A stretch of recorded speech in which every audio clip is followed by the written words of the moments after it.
Thank you for coming on this cloudy, cold morning. We hope that Coach Cammon here can help you warm up with some hot deets on the women's basketball team. Give this a second here again for everybody to their audios to connect. All right, I think that's pretty much the first wave. Hey, everybody, I'm Camden Stockton. Welcome to another episode of Coaches with Coffee, presented to you by Southland Credit Union and also our friends over at Polly's Coffee on 2nd Street. Hope everybody had a chance to go over there this morning and see Mike Sheldrake and his team. They're still serving up coffee over there.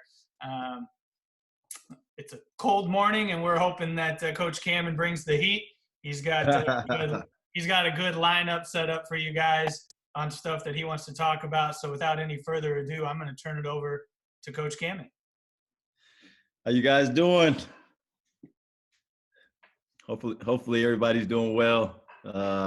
Man, crazy time here, man. Crazy time. I know we're all trying to navigate it, but it's also been a good time, man. Through this tough time, I think all of us, we found time to slow down a little bit and kind of enjoy our families. You know, I know for us in our profession, you know, we don't get a chance to spend a ton of time, and I'm sure you guys have experienced it one point or another, but we don't get a chance to spend as much time with our family and friends. So even though we still got to, you know, practice social distancing, the Zoom definitely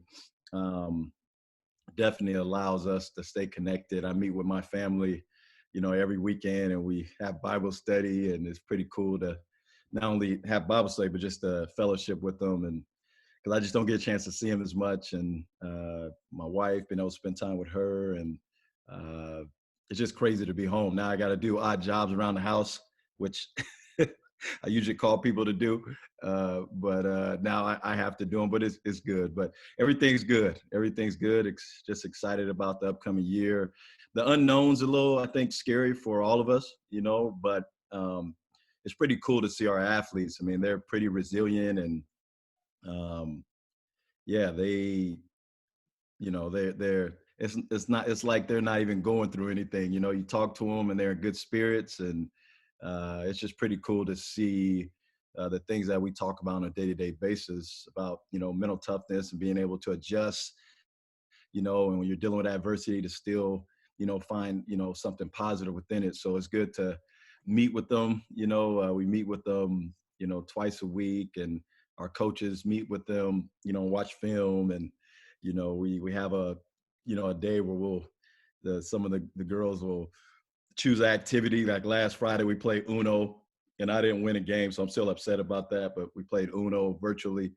And, you know, just different things. We've done culture, you know, team building stuff, you know, but our team's pretty close, and, you know, it's normal for us to be able to, you know, push through adversity together and find positive within it. So it's been pretty cool, you know, so we're really excited. It's tough. Some of them don't have hoops, you know, and then at the parks, they have all the nets up and they can't go out. So we're trying to find creative ways to get better. The film is really good, but when you can't go out and apply it, which for us, I mean, that's the next step, you know, is for us to continue to develop, you know, our skill set and our IQ. So ball handling, you know, shooting, you know, with the ball, without a ball, you know, sitting on the couch, watching TV, whatever it is, you know, those are things that we're trying to be creative in, and, you know, put them in a position where they could continue to get better. You know, I wish we're like, you know, Steph Curry, you know, he has a gym at his house. Most of our girls don't have that, you know, that access, but they're making do what they have, you know, so yeah, so that's what's going on. You know, not much, pretty much same as all you guys, but it's definitely been a beneficial time despite the adversity and circumstances that we're dealing with. So, Coach, we have a couple questions here from Zoom, so that's it's good. We've got Todd Mason asking, Coach, are you guys doing any drills via Zoom, and what kind of coaching are you guys able to do right now during the pandemic? Yeah. We've kind of set it up where relationships and being able to have dialogue is very important. Um, and I my staff. I have to give credit to my staff. They've done a great job of building a relationship with our young ladies, and so now it's like even through this, it's like we don't miss a beat.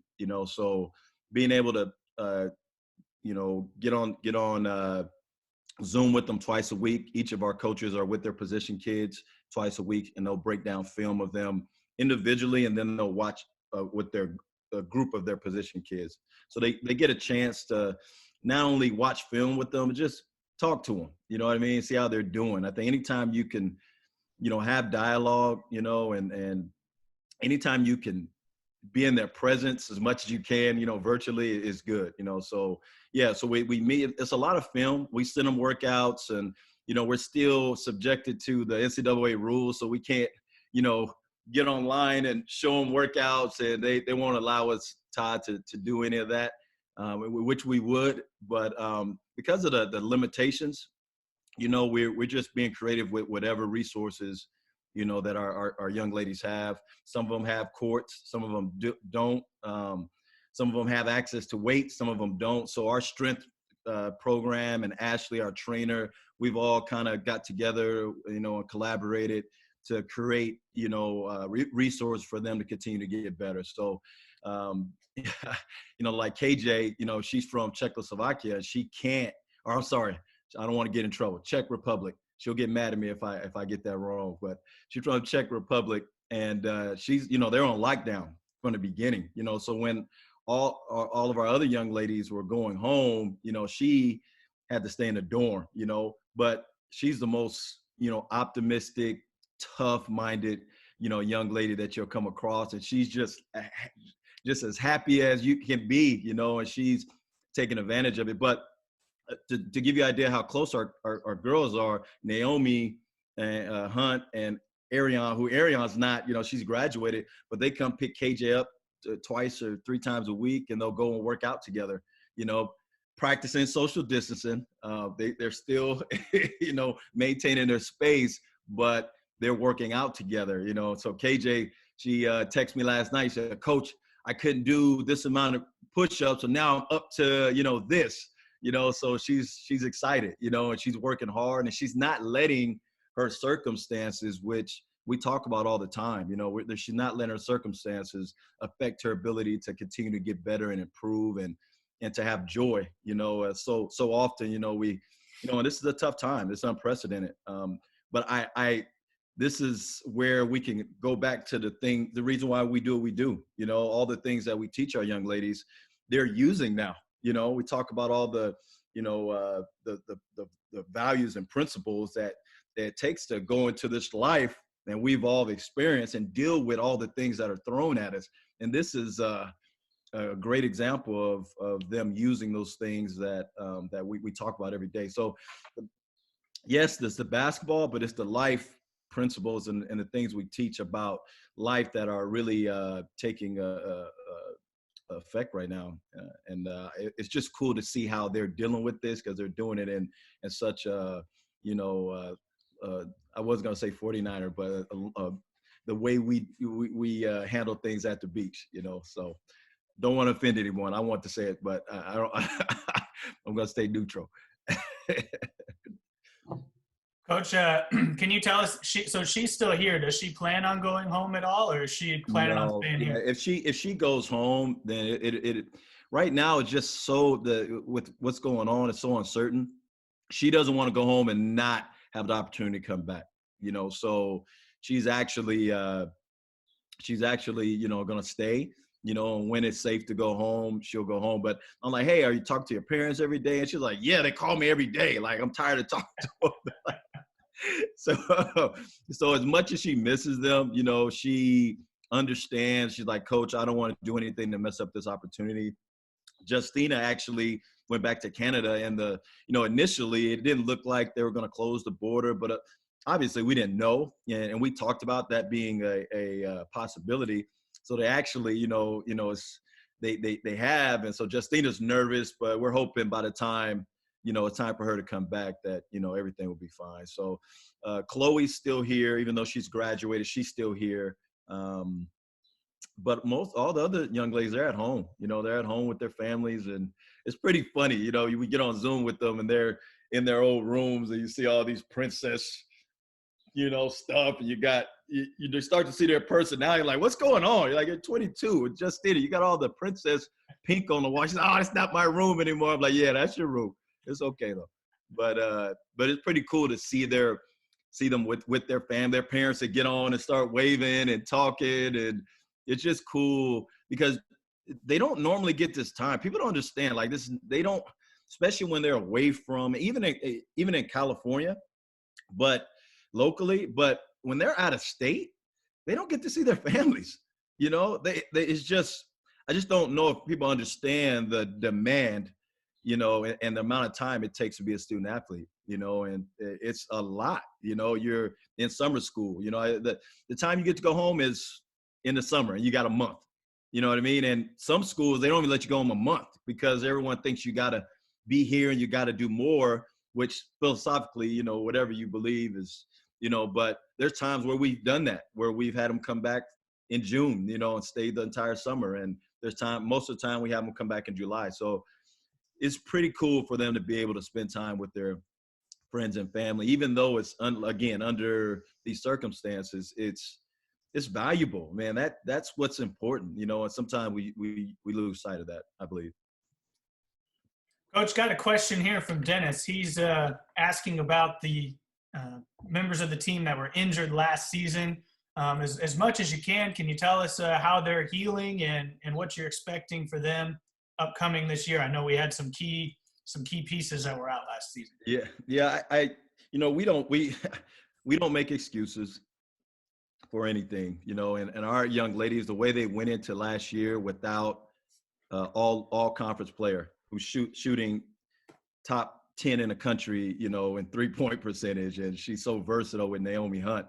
I mean, we lost. I mean, I think Irvine lost Jordan Saunders in the middle of the year, but no one lost anyone to, like Naomi Hunt, so it doesn't get talked about enough, but for what I think we accomplished this year, and obviously I thought we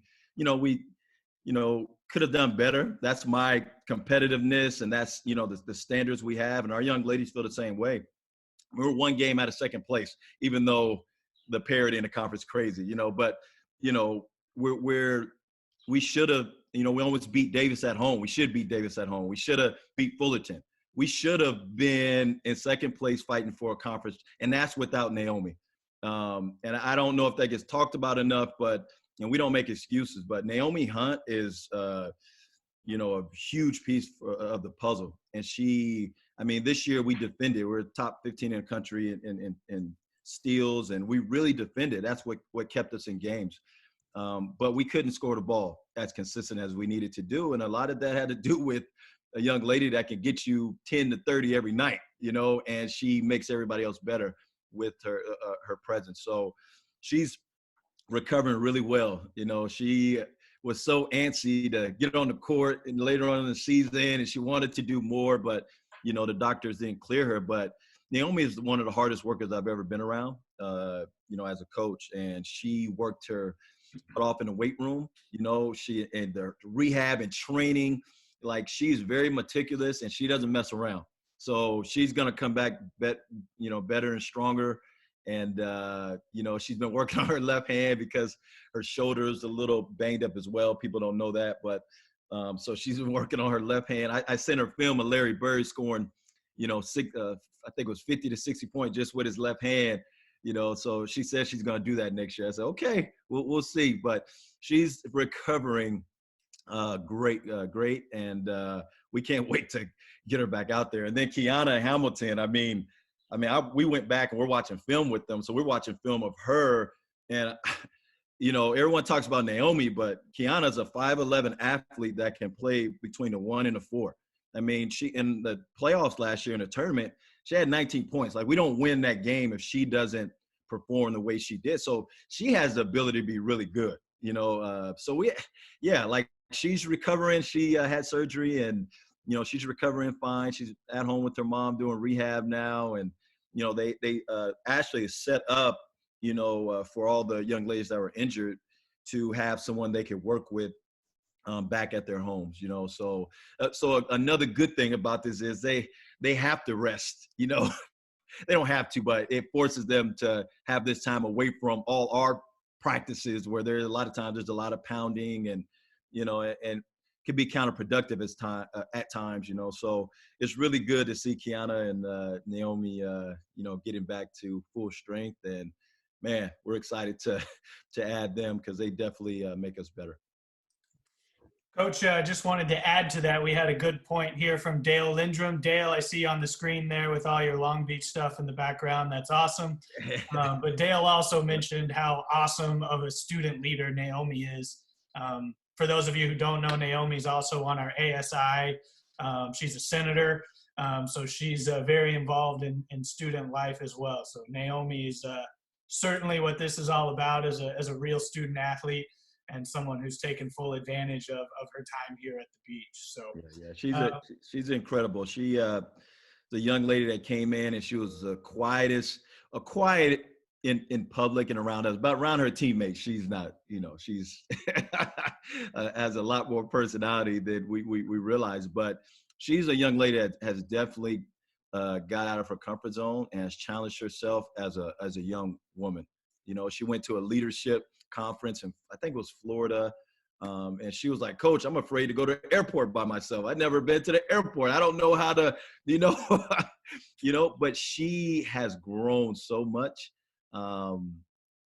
Her leadership and her ability to just push herself, to get out of her comfort zone is amazing. And she has definitely, when you talk about being a student athlete, that's what it's about. And we always talk about the growth, as a basketball player, but her growth as a young lady, Dale, you're spot on.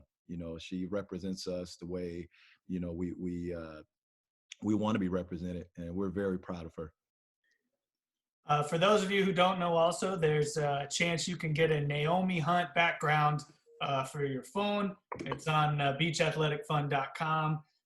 There's also going to be lots of other athletes and sports that you can get on there, but you can get yourself your very own Naomi Hunt wallpaper for your iPhone. Coach, a couple more questions we have coming through here. Laird Matthews says, thanks for bringing the team up to the Bay Area last year.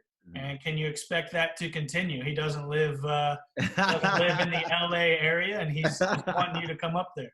Well, we try to. What we try to do is we have, our young ladies are from all over the world, the country. Now we can't travel for, especially now, we want to go on a forward tour eventually, but we try to, like Shanasia is from, the Bay Area. So what we want to do is we try to visit and play teams that are in the vicinity of where our young ladies are from. And it was an amazing experience to go there. We took the young ladies down to, Fisherman's Wharf and Union Square. And, like when we went to New York, we went to the 9/11, memorial. So we went to Hawaii, we try to go to the, Pearl Harbor. So and we wanted to be educated. I'm a history teacher, but I believe in exposing them because, basketball, the beauty of basketball for me is allow me to be exposed to so many different things, to travel the world, to meet some amazing people. And I want our young ladies to understand the opportunity they have, and we have some really good young ladies, they do show a spirit of gratitude. And we talk about that, but to be able to take them to these places and then expose them to things that maybe they can take something from, and have a different perspective is awesome. So, we went to the Bay Area, and I actually coached at Cal. So it was cool to go back to Cal and play. I so many fond memories there. And, we were able to go up there and get a win and play one of my good friends, Charmin, who is the head coach there now, who's an assistant with me there.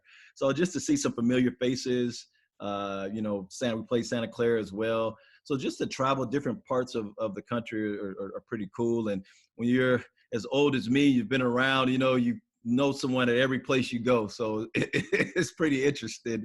But yes, we'll try to get to the Bay again. I don't think we're, scheduled to go there this coming year. But well, yes, we'll try to get there as much as possible. Coach, we have a question here from Dennis. What are your thoughts about students and the number of students who come to schools and then later transfer? And can we also get your thoughts on the one-time transfer rule that the NCAA is gonna vote on soon? I don't know if we have enough time. You're trying to get me fired up here, Dennis, but I'm gonna stay composed. I don't know. I come from the old school of when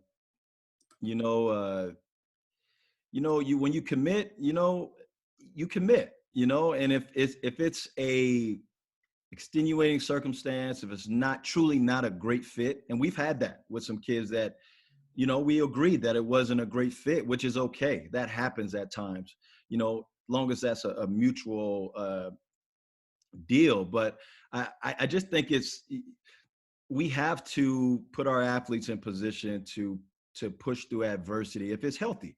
Now, if it's unhealthy, it's a different story. But if it's healthy, if it's just maybe you're a freshman and you're working your way to earning the type of playing time you want, if you're a little homesick, but you can push through it, right? I don't believe in it. I don't believe in transferring just because things get hard, and that's just my personal opinion. If that were the case, I think, they were, as you can see with the Jordan documentary, if you weren't put in a position where you had to push through adversity, I don't know if you would have seen some of the incredible people that we have today, doing the things they're doing or things they've done. So I think there's a time and place, and there are circumstances where I think kids should be able to leave. But what that looks like, I think we have to do a better job of having dialogue about what's the best way to,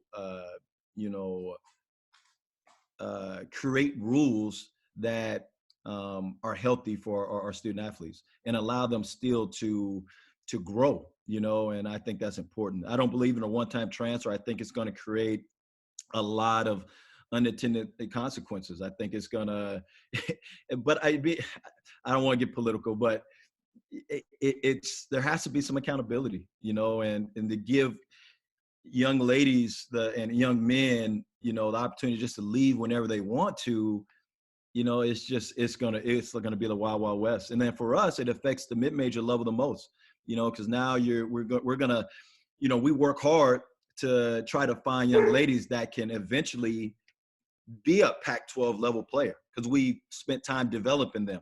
In the Pac-12 schools, they recruit what seems to be the top level players, and a lot of time it doesn't pan out, so then they look for kids that you've developed and you've spent time investing, right, and you've given them chance, right, and now all of a sudden they want to come and take them. And what's going to happen is, if you don't have a true relationship, and your young ladies and young men don't understand why they're at your university, they're going to go to the highest bidder. Who doesn't want to play in the Pac-12?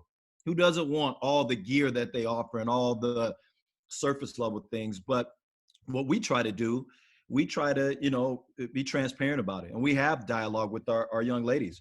And it's not a negative thing. This is who we are. We're not always going to have the best dorm. We're not always going to have, but we have a family environment here that is stronger than any surface level and material thing that you're ever going to experience. And if you want a healthy environment and you want a place where you can grow as a person, Long Beach is a place. And that's never going to change. Now, the grass can be greener from the outside, but trust me, I've been to the highest level. And I've coached McDonald All-Americans. I recruited them. And it's not always what you think it is, But to have that dialogue when people have different agendas, parents, club coaches, it's tough. So we try to, get out in front of it. And we say, hey, if these are the things that you value and you want, then this isn't a place for you. So we've passed on really talented kids, and that's the behind the scenes. That's the other side of it. The flip side is things going on behind the scenes where, yeah, we could have recruited this kid, but is this does she want to be here? Why bring her when she's eventually going to leave if she's giving you that feeling that I want, this is what's important. You can't build a culture that way, I don't believe. Yeah, you can win games, but to build a culture to sustain winning over the course, it takes time. And sure, we want to win now, but we want to win for the long term. And we want to create a culture, a healthy culture where our young ladies come back, and it's a family environment and they've received things that are helping them, live life in the future, So Dennis, it's tough. They keep pushing the rule back and this and that. And, like I told my staff, it is what it is. If they pass it, they pass it, and we're just gonna make the best of it. But in the scheme of things in general, I don't think it's the best thing as far as the growth of young people. I just don't see how that is going to make them better people by giving them an out and allowing them to just pick up and leave whenever they want to. That doesn't mean that I don't agree that there should be a transfer rule, but it has to be one that works, I think, for on both ends, and, they talk about, well, the coaches can leave. Well, my thing is, okay, well, if the coach leaves, then the kids should be allowed to leave. That makes more sense to me, but it's just so much more. I don't think I've never heard anything about, I shouldn't say never, but how often do they bring up the value of education? It's like, oh, that like, there's just so much that goes into it philosophically for me. But Dennis, I know I'm rambling a little bit, but because I could talk forever about it, but I don't think it's going to be a positive thing, especially for our level. But we're going to figure it out, and we're going to be successful regardless. It's just about getting the right, the kids that want to be at Long Beach State University. Coach, to add to that, can you tell us, and then we'll get on to the recruits that you're bringing in, because we've had quite a few questions about them. But for those of us who aren't necessarily familiar with the inner workings, can you tell us how the voting process works for how those rules become official NCAA rules? Yeah, they have a committee, and a committee that proposes, right? They bring different things to the table, and then our conference commissioners, presidents, those are the ones that make the decisions. Now, if we go any deeper, we know that decisions are made, but it's the commissioners and the conference commissioners and the presidents of the university. Those are the ones that make those decisions. It's not necessarily in the hands of Emmert. I actually don't. It's funny because we've talked about this, and we actually don't know exactly how how the vote goes, the number of people, what it needs to be passed. We don't know. I don't know the inner workings of that, but I do know it's out of the hands of coaches and athletic directors. We have no control over that at all. But to be specific, I don't know the exact process, but I do know it's mostly in the hands of the commissioners and what I was told, and the presidents of the university, mainly the commissioners, to make that decision. But it is an NCAA committee that they propose it to, and they decide what's going to happen. Coach, let's transition here into the new recruits that you just brought in. So shout out to my man, Coach Kevin Adams, who's on this call. I see him over there for the fire graphics that he was putting out to announce the team. But you signed 3 young ladies last week. Can you tell us about them and what you think they're going to bring to the squad? Yeah. I'll start out by talking about our fall commits. Danelle Arubabu is a 6'4" post player from Germany. She was supposed to be with us last year. She has some technical difficulties academically. As there's different rules and standards academically in other countries. But, she's a good student, but she struggled with math, and they have to test that. It's called an aperture, but they have to test out of every subject matter. And uh, she didn't test well, so she ended up going to a prep school this past year, and she'll be joining us. So her dad's a legend uh, with the national team. Germany, he played professionally in Germany for 15, 20 years, and he was a really good player. Uh, but she's going to be really good. Very high IQ, strong. She's just going to bring that presence that I think we're lacking at times underneath. And everyone thinks that you need a post player to win, but I think if you watch basketball enough, you don't necessarily need that. You just need to put your kids in a position to be successful.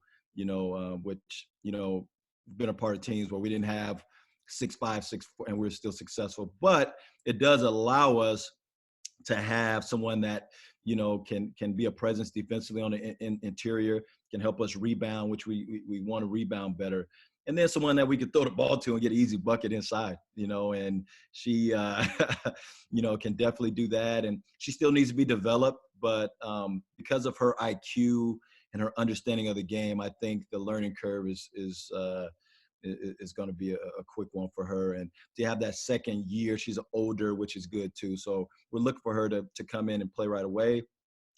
She's excited to get here. She's in the States right now, and she's not going to go back home because she doesn't want to get caught like KJ in that situation where she can't come back. But we're looking forward to her joining. And then Savannah Tucker is a combo guard from Fresno area. She was top 5 in the state in scoring. Just has a knack to score the ball. We need someone that can put the ball in the hole. And it's tough with freshmen because you don't necessarily know how they're gonna transition and adapt. But she's a competitor, and she plays with a chip on her shoulder, and she's just gonna bring a young lady that could potentially help us with scoring the ball, and she's going to be a pretty good player for us when it's all said and done. So we're excited about Savannah. And then Patricia Chung is a point guard from Mark Keppel here locally, and just an incredible talent. I think she's a sleeper. She didn't get recruited. She didn't play club ball. No one knew about her. And then she played club her last year, and thank goodness, she got hurt. I didn't want her to get hurt, but she rolled her ankle, and so she couldn't play the rest of the summer. But after people saw her play, I mean, she was getting offers. But she's a lefty, a point guard that is really, really talented, and she's gonna be really good. Again, you just don't know how that's gonna transfer to the Division I game, but eventually she's gonna be a really good player. So, and then we have just recently. And we talk about transfers. Cam Lemon, we brought her in at the break. So we brought her in right after Christmas, and she left Oklahoma. It wasn't a great situation for her. She's a JUCO All-American. She played, she's a winner. She's won everywhere she's been. She's just an incredible talent. I mean, has a high IQ. She can score it on all 3 levels. So all 3 levels means she can get to the rim, she can score efficiently from the mid-range, and she can shoot the 3. So that's what we, terminology as far as a 3-level player. And she's just talented. She went to Oklahoma. She started the first 6 games. She got hurt a little bit, and some things happened, but she's an incredible young lady. You get to meet her. She's just a sweet young lady. She very respectful. She works hard. She loves the game. Our teammates loved her from the jump. As soon as she got on campus, they love her. She just has that personality. One of our first team meetings, it was her first day, and we were talking about some things we could do better. And she wasn't afraid to kind of, in her way, kind of contribute vocally. And that doesn't normally happen, where you have the confidence to come into a team that you haven't been around and contribute in that way. So very talented. We don't know if she'll be ready to play due to the transfer rules, because she did come at the break. Depending on if this passes or not could impact that. But when she's able to get on the floor, she's really gonna, make us better. And then we have a transfer from Nevada. She's from Fresno. We recruited her out of high school. We didn't get her, but she's a double machine.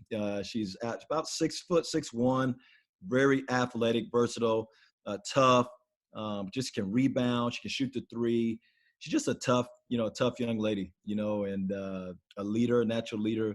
And she's definitely going to bring some toughness to this team, and someone that can consistently score on the interior and also help us offensively by spreading the floor because she's a threat from outside. So Imani Lacey is her name. Just another incredible young lady. They actually, reached out to us, and this kid was getting recruited by everybody. Everybody wanted her, and she, once she was able legally to talk to us, she told her family, I want to talk to Long Beach. I watched them play. I had a great relationship with them coming out of high school, and I see the camaraderie, and she wanted to be at Long Beach, which is pretty cool when kids are seeking you out when they have other options. Now, when they're seeking you out, they don't have options, it makes you nervous, but when they're good players and they're seeking you out because they want to be a part of what you're doing, it's pretty cool. So she's going to instantly make us better again, whether she has to sit out or not. She definitely, Imani, makes us better. And then Cambria, we call her Bria, but Elsie is a point guard transfer from UNLV. Again, someone that Jody and Derek actually recruited coming out of high school, and she decided to go to UNLV. But Long Beach was always a place that she liked, and she had a good feel about. I'm sorry. So she went to UNLV. She didn't have a great experience as well. She didn't play as much, but she's pretty good. I mean, if you look at her stats the last couple of years, you couldn't gauge or get a feel for the type of player she is, but she's athletic. She's tough.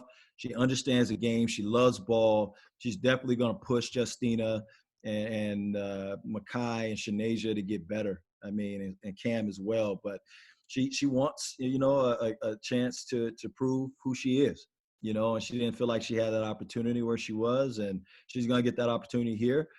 She's excited to earn it. She knows that nothing's going to be given to her, but it just gives you another young lady that is tough. I think you always got to add young ladies that are competitive and tough. You start to, it starts to be infectious to everyone, and rub off on everyone. And I think that's an area where, and our young ladies play hard and they're competitive, but there's another level we can get to.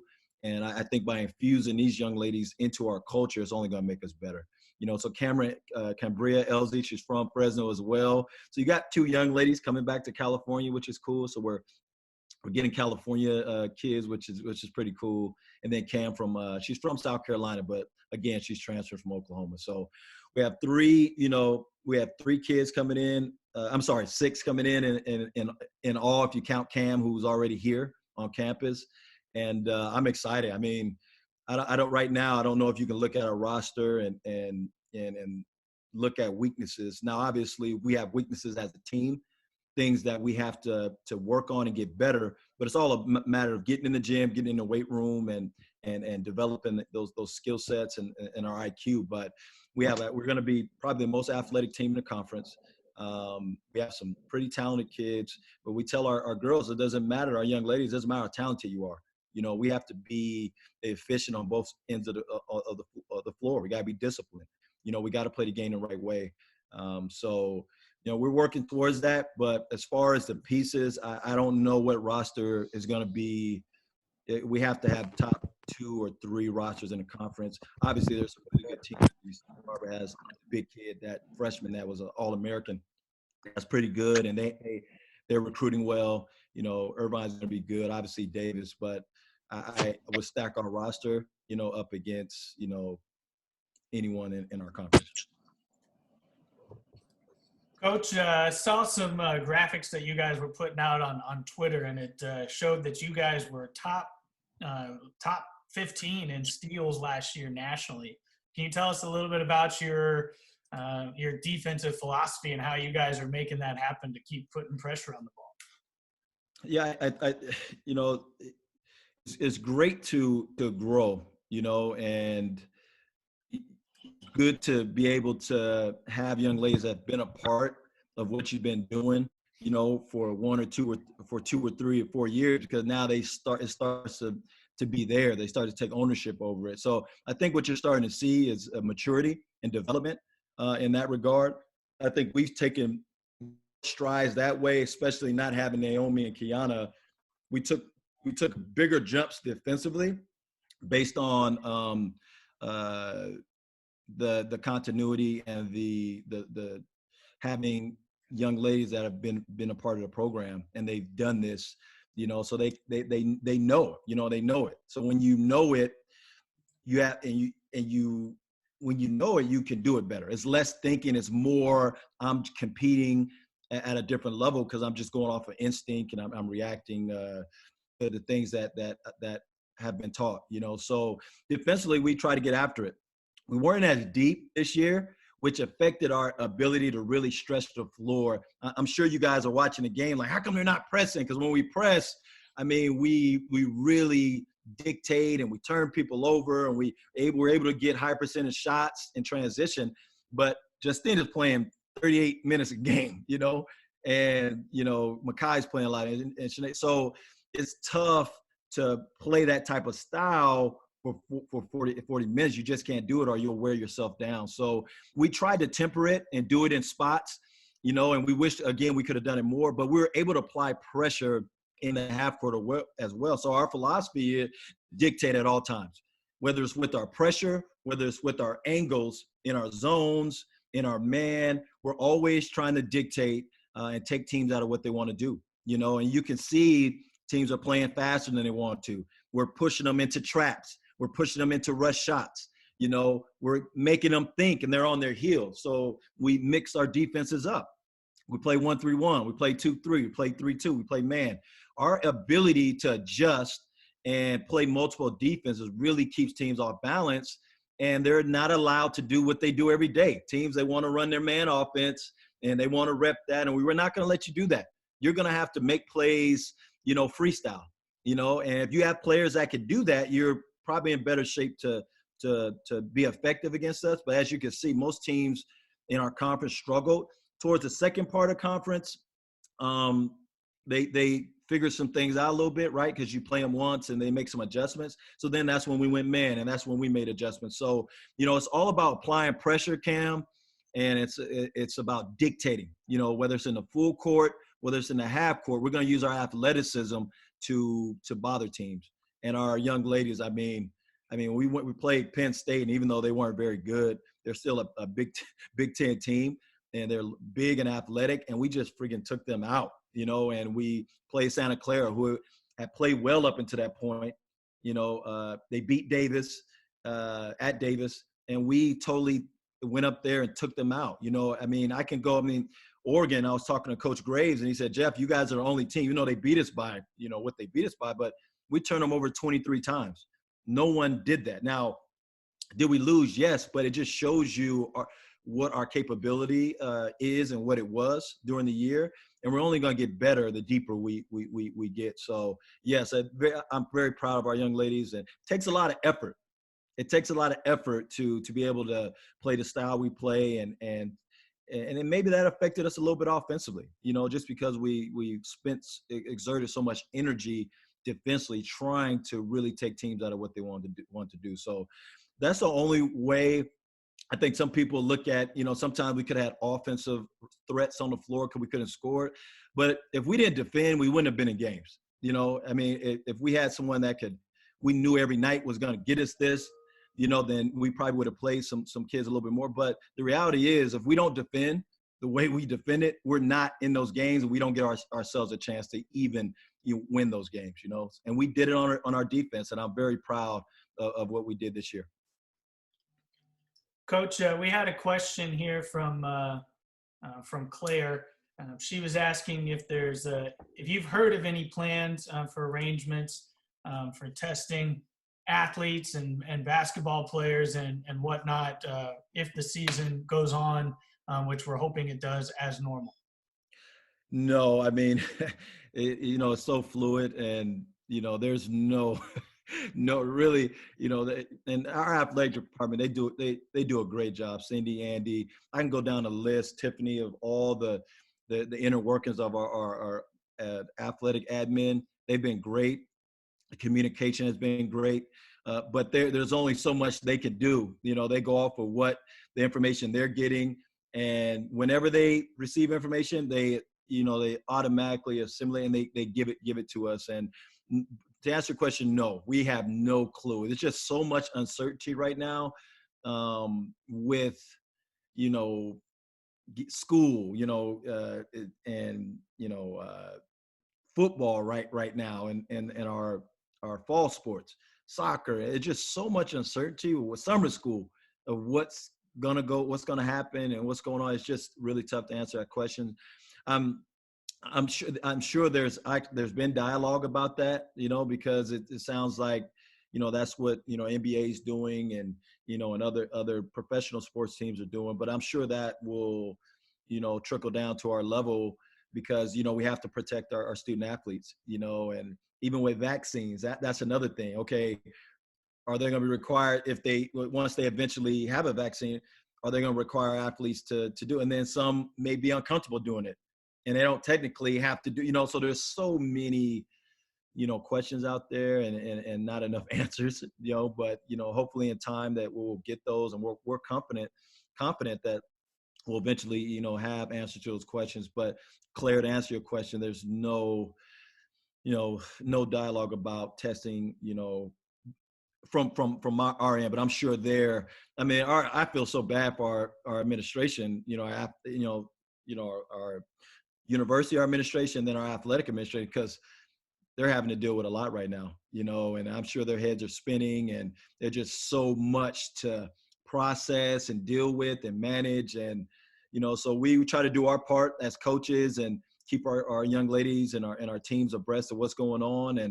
And that's all we can do. We have to be here for one another right now and do our part, so they're definitely doing their part and, and we're trying to do ours, and we'll let the more information we get. But right now there hasn't been much because we don't even know when our kids are going to be back on campus. We don't even know if we're going to have a season. I mean, it's very scary, but that's what it is. And we'll have optimistic thinking and hopefully this thing gets resolved, sooner than later.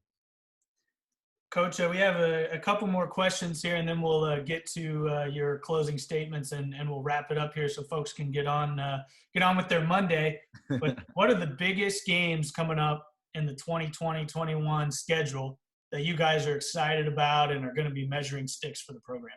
Oh my gosh, I actually don't. I actually don't have my schedule in front of me. It's actually, we're still working on it. We do play Oregon again. We had a 3-year contract with them. We do go there. Good thing they're losing a lot of pieces, but they're also, revamping and reloading with those McDonald All-Americans. I'm sure they'll get a grad transfer. It's always good. I know people question why you play those games. Just to let you know, our athletes want to play those games.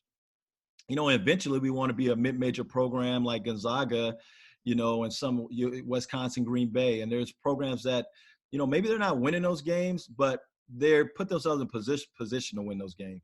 We have to have the mentality in order to take our program to another level to be able to go in and compete against teams like those. Now, do you need to play a bunch of them? That's up for debate, and we don't want to necessarily do that. But we do want to play enough to where we can recruit really good players, because they don't want to play against, Division II teams, NAIA, and teams that, they feel they can beat. They want to play against the best, and they're not going to come to your school if you're not competitive and you're not playing against the best. So, we'll play Oregon, which would be a good game. USC at home is going to be a good game. I think it's definitely a game that, with us being older and having been through the fire a little bit, that we'll have a really good opportunity to win that game. So USC at home, Oregon on the road. Boy, we're going to this 20-game schedule, so our preseason is, we don't have as many games. And then we play Gonzaga, which we're excited about. We play Gonzaga at Gonzaga right before Christmas, which is going to be an awesome game for our young ladies to be able to play in that environment.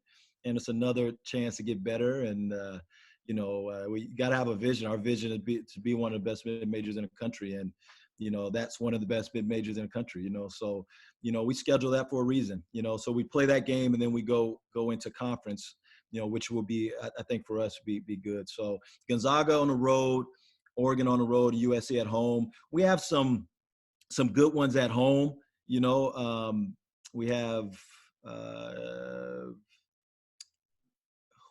Santa Clara at home. We have Seattle at home, and we have some really good home games that you guys are gonna enjoy watching us play. But I think the SC is the biggest home game we have. We only have two Pac-12 this year, so I know everyone's like, man, we play a Pac-12 schedule, so we kind of try to decrease it a little bit this year. But we try to make a schedule that's conducive to us getting better and growing. And so, yes, SC at home, and those two games on the road will be pretty cool games to play. Coach, last question here, and getting a little bit into pop culture. The entire world seems to be watching The Last Dance with Michael Jordan. Last night they did a lot with Coach Phil Jackson and obviously Dennis Rodman. So do you see yourself as the Phil Jackson of the group here? And who's your Dennis Rodman?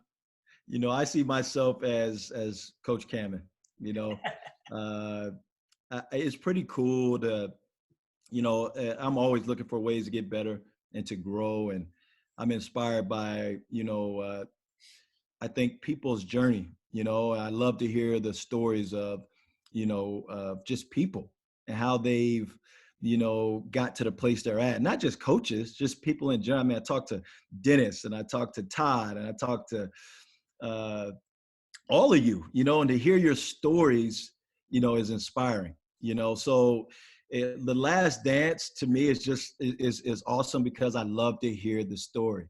And so I'm the type of person when I was 7 or 8 or 9, I'm opening up my dad's, baseball digest, and I'm reading up on all the, the best baseball and their stats and, all my dad's basketball books and the history, the foundation, John Wooden, philosophically, how did they build programs, the culture, build parts? Like, it's just so cool to go back in history and to see the foundation. I mean, people don't know Greg Popovich was a terrible college coach, He's at Pomona Pitzer, and he lost more than he won. And everyone looks at this great NBA coach, but no one knows the background, And Coach K is the same way. It takes time, to build something special, and it takes time to be successful. You're gonna fail and you're gonna fall, but you have to have a vision, and you have to be confident in that vision and believe in it, and get the people around you to believe in it. And you got to work your butt off, so to see the work ethic behind the scene. People talk about Dennis Rodman being, crazy, but that guy after games got on a bike, an exercise bike. And I learned that back because I studied the game, but he got on an exercise bike. He made sure that he didn't let his teammates down. So though he was partying, which we don't encourage necessarily, but he handled his responsibility once he got on the floor, and I thought Phil Jackson did a great job. You see Steve Kerr talked about it a lot, of connecting with his players.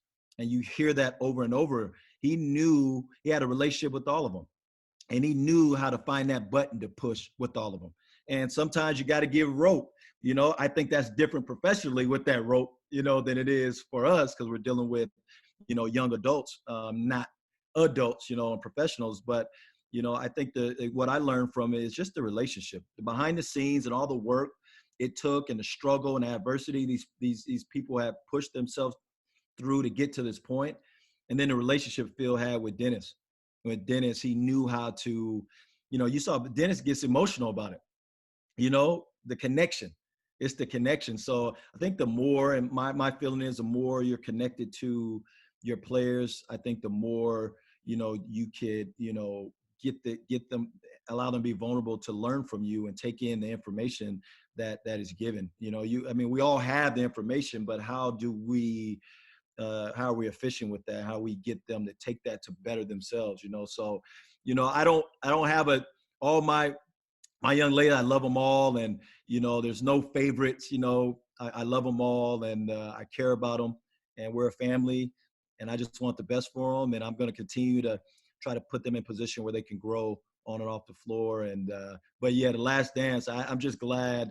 And it frustrates me, but people are still trying to argue LeBron is better than Jordan. I just don't understand it, but you, to watch Michael Jordan play, people don't understand. He never disappointed you, and not that LeBron's not great, but Michael Jordan's his will to win and his mental toughness and his competitiveness. There's no one better. Kobe's close. I think that's just my opinion.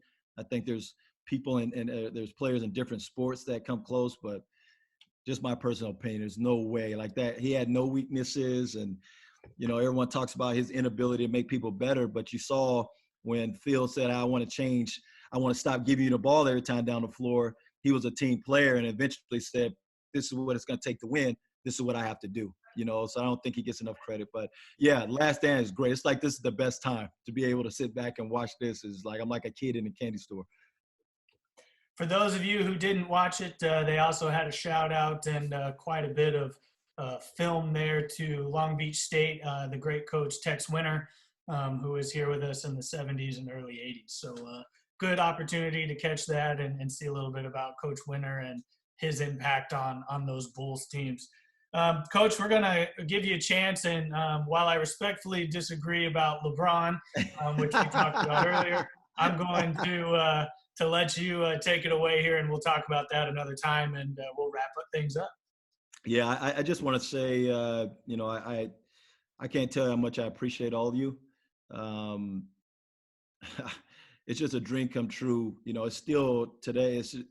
Even today, it's surreal to be the head coach at Long Beach State University, and I truly treasure it, and I don't take being in this position lightly. Hopefully, you guys are seeing the growth of our program and where we're going. It's taking time, and everyone wants to be on top right away, but just know we're working tirelessly to make you guys proud. And I think you can see with our young ladies, they play, with passion. They play together.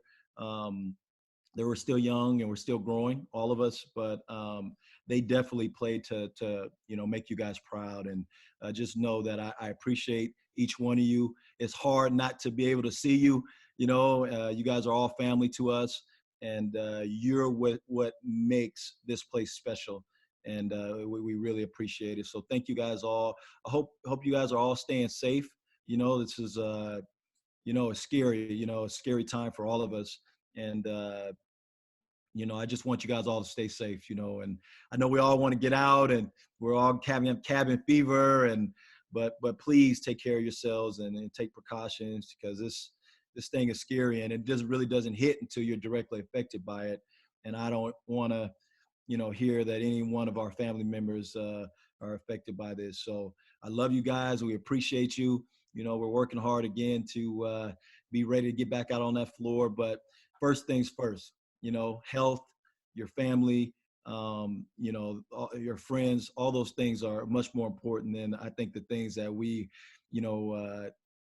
are important to us, but aren't as important as, the relationships we have with our friends and family. So, stay safe. I love you guys. You can always email me, you can DM me on Twitter. You guys have any questions? You guys have my cell phone number. A lot of you, if you don't, you can get it from, Cam. I don't mind you guys calling. Anything I could do, let me know. And, hopefully we're making you proud, but just know that, once it's all said and done, we're going to continue to represent, and you're not going to be disappointed in the direction of this program and where we'll eventually be. All right. Thank you, Coach. And just as a reminder to everybody, the Beach Athletic Fund, May the 5th, is going to be doing a big push for our renewals this year, so that we can finish out the fiscal year strong and then move into next season and be sure that we're supporting our student athletes and our coaches the way they deserve to be supported. So check us out, beachathleticfund.com, and then circle your calendars for May the 5th we'll be doing our large push, and we'll have a lot of fun activities coming that day. So keep an eye on our social media and on your emails, and you'll see more information about that. Thanks, Coach. Thank you all for coming. Good to see your faces.